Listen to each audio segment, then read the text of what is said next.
Good evening, everyone. My name is Pranav K, a legal intern at Lexis and Company for the month of June, a student of Krishna Jayanti College of Law.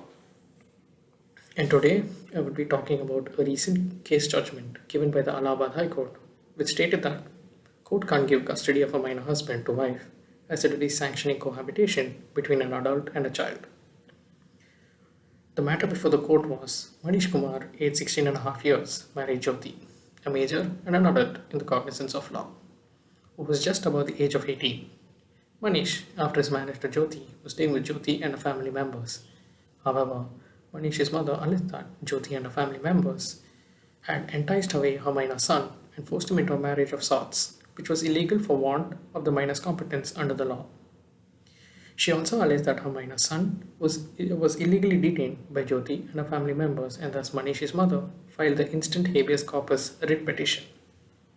She arrayed Manish Kumar as the first petitioner and herself as the second, asking the court to order Manish Kumar, her minor son, to be produced before this court and upon production set at liberty in the manner that Manish Kumar be entrusted her care and custody. However, before the court, the minor boy Manish Kumar stated it clear that he did not wish to live with his mother. The court's observation was that there cannot be a case of a minor Hindu wife being married to a major and the husband being regarded as a natural guardian. Under Section 6C of the Act of 1956, the POCSO Act similarly works to prohibit sex between a man who is a minor and a woman who is a major. Coming to the POCSO Act, the court noted that the offence defined under Section 3, together with Penal Clause Section 3, together with Penal Clause Section 4. Section 3, which states that penetrative sexual assault, and Section 4, which talks about punishment for penetrative sexual assault, would be attracted in the case of a person who commits penetrative sexual assault, as defined under Section 3, irrespective of the offender's age or sex.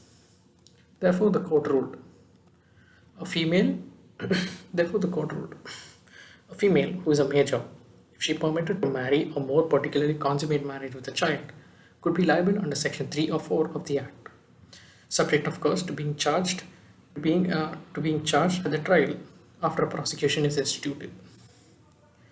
Referring to the facts of the case, the court ruled that if Manish, who was still below the age of 18, were to be placed in the custody of his wife, it would be virtually sanctioning the imminent commission of the offence under Section 3 or 4 of the Act of 2012 or other penal provisions of the statute.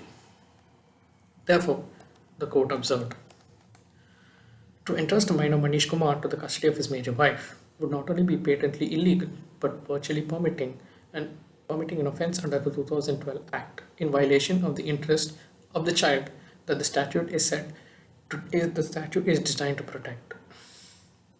If it were done by application of no principle or yardstick, can it be regarded as an option that would secure the welfare of the minor? Importantly, the court ruled that the custody and or care of the minor inherently or has to make the potential of making the minor victim of an offence and his adult guardian an offender under the Act of 2012 cannot be regarded as a custody or arrangement made to ensure the welfare of the minor. Hearing both the parties, the court framed the following issues for the consideration.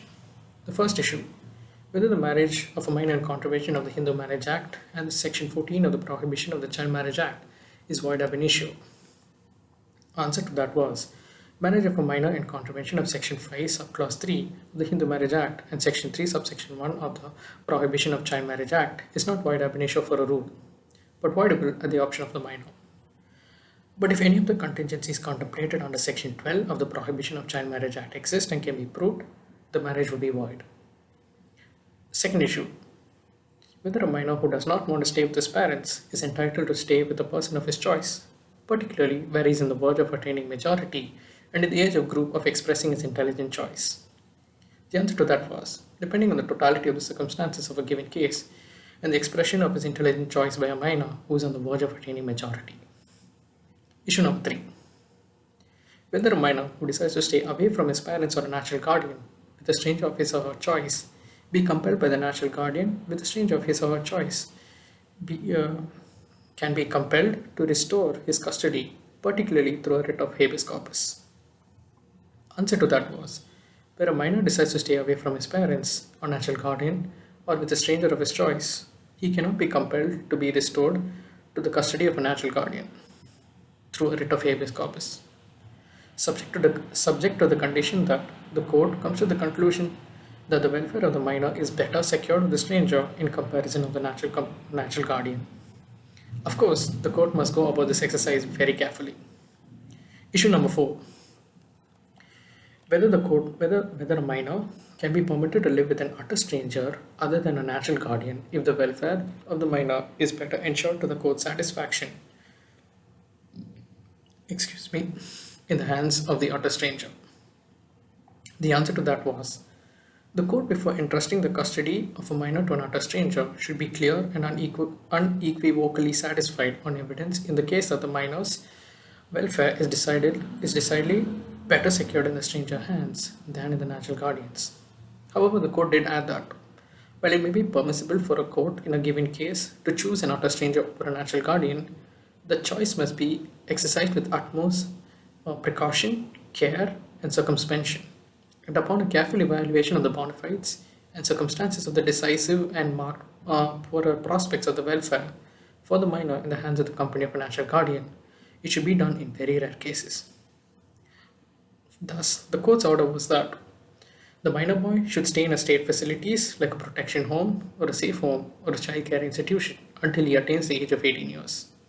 On 4/2/2022, when he attains the age of 18, he shall be set free to go wherever he wants and stay with whomever he likes, including his wife and a family, the court ruled. This arrangement has been made considering Manish's stand that he does not want to go back with it to his mother. However, the court said that if for any reason before February 4, 2022, he desires to go back to his mother, it is open to him through an official of the home where he is housed to make an application for the purpose of Child Welfare Committee appointed under the Act of 2012. With this, I come to an end of my with this I come to the end of this given judgment. Thank you.